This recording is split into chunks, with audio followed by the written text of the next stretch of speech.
Today is the 30th anniversary of me coming to this wonderful country. I arrived here on August 1st, 1989 on the JET program. The Japan Exchange and Teaching Program was a program designed by the Japanese government to bring foreigners from overseas to help the Japanese teachers of English in the high schools.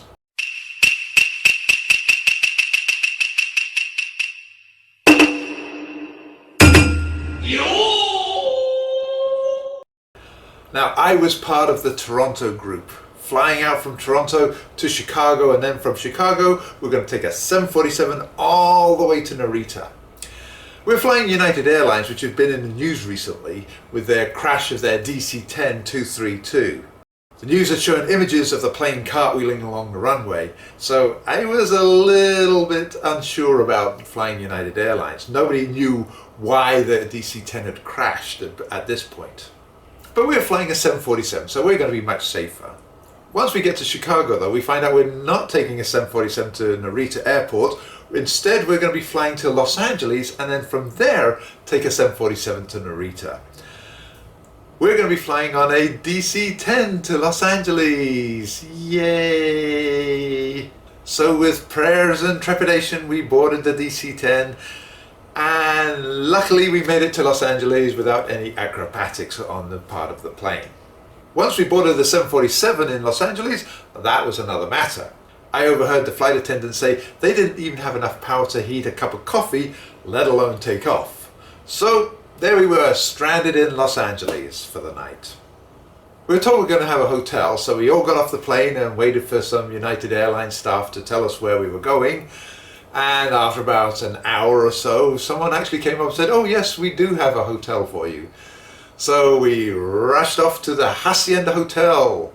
And since it was still evening, we decided to take a tour of Los Angeles.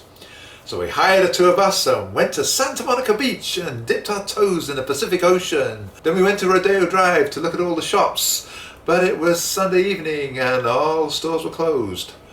So then we went on a tour of Beverly Hills and Bel Air, the home of many a famous Canadian. But it was late at night and all the lights were out in the houses. So judging from the hedges we saw in the headlights of our tour bus, we inferred that the houses must be pretty nice. The next day started at 5 o'clock in the morning because we had to leave the hotel at 6 o'clock in order to catch our 8 a.m. flight. However, some people didn't get their wake-up call until 5:55. But then there was a rumour going around that the plane had been delayed again. Since I was already awake, I decided I'd be part of the scouting party and find out what exactly was going on. We arrived at the airport and found out that yes, our flight had been delayed again. So while we were waiting around, we decided to go to the United Airlines desk because we had been bumped from business class to economy class on the DC-10 coming to Los Angeles. And United Airlines wrote us a check for $400 US, which was nice because we never paid anything for the airplane ticket. That was all paid for by the Japanese government. Anyway, the flight took off and we managed to make our way to Narita Airport, landing in late afternoon on August 1st. We stepped out of the airport. It was hot and humid. But we all piled onto the bus to take us to the hotel and the orientation. We were all pretty jet lagged at this point from lack of sleep and the time difference. So we were just hoping to rest on the bus going to the hotel. Instead, we had to listen to this person who had been in Japan for 2 years tell us all about the JET program. And she talked to us like this. "Hello, welcome to Japan.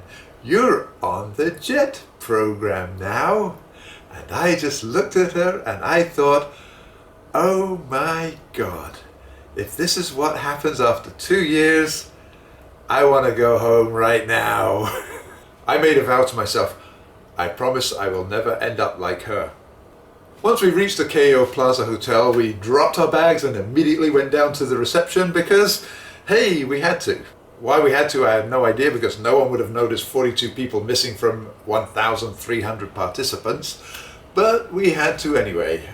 Finally, when the reception was over, we managed to get something to eat and then crash in our hotel rooms. All of the other participants were extremely jealous of us being a day late though, because we got to miss all the boring speeches by the bureaucrats. Yay!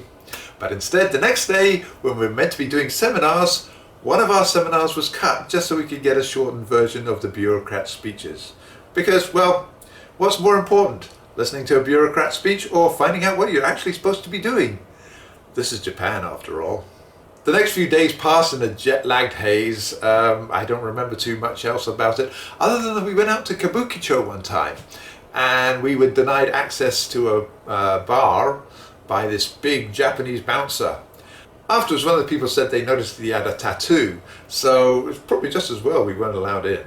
And before I knew it, I had to say goodbye to all of the other Torontoites because they went off to their separate prefectures, and I went off to Kyoto Prefecture with the other Kyoto cohorts.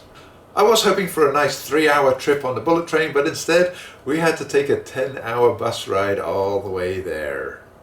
But I did find a few British people, so hey, hope was restored. We spent a few days in Kyoto, and then came the day when we had to go to our respective postings. Mine was somewhere way out in the countryside. I met the English teacher's consultant who was going to be my liaison for the next year and a half, and he had this nice broad grin on his face, which I later learned he used whenever he had to do something uncomfortable, like tell me when a fellow jet participant had committed suicide. One thing I did learn that day though was, while Japanese cars seemed small compared to the roads in Canada, they were monstrous compared to the size of the roads in Japan. We were driving down what I thought was a nice little walkway, which turned out to be a two-way street. My liaison was bombing along in his car when suddenly we met a car coming in the opposite direction. He would jam on the brakes and then pass with millimeters to spare and then take off again. So I was in a state of adrenaline-fueled alertness by the time we reached our town. He took me around to meet people. I bowed at everyone I met, the head honcho, the vice honcho, all the minor honchos, the cup of tea, the stray cat. Later, a group from the Board of Education and I went out to a local restaurant, and there was much mirth and laughter, usually after they mentioned the word gaijin. I didn't know what they were saying. And then when we were all stuffed, they took me back to my 2-room apartment. Well, 3 if you include the corridor, which acted as a kitchen. But looking around the apartment, I noticed there was the 2 rooms and the small little minuscule kitchen and a bath, but I couldn't see a toilet anywhere. So I asked them, excuse me, where's the toilet? And my liaison just pointed to the balcony. Okay, I thought he misunderstood, so I asked again, where's the toilet? Again, he pointed to the balcony. Now I'm on the 2nd floor. I mean, this could make a bit of a mess, I think. After the initial confusion, I noticed there was a small room on the balcony. You actually had to step out onto the balcony, open the door, and there was the toilet. Yes, I had my own personal outhouse on my 2nd floor balcony. This is a Japanese apartment, so my legs tend to be a bit longer than the average Japanese. And I found I couldn't close the door when I would sit down, unless I wanted to have my knees up around my chin. Not the most comfortable position. So I'd be sitting there doing my business, waving at the farmers in the rice paddies below.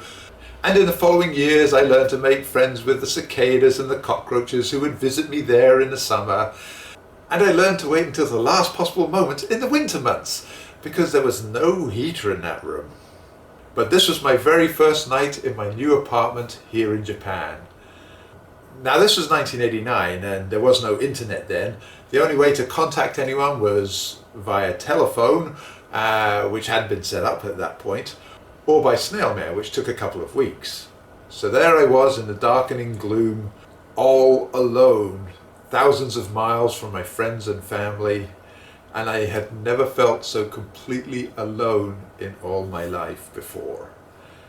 It was a really humbling experience, being that alone. So I just sat there and contemplated my life. I think I cried a bit as well. But that was only the beginning. I had another 2 years to go. And in those 2 years, I'm not sure how much English the students actually learned, but I learned a lot about myself.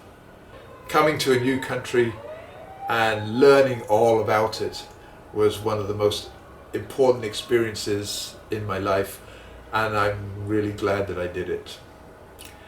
Thank you for listening.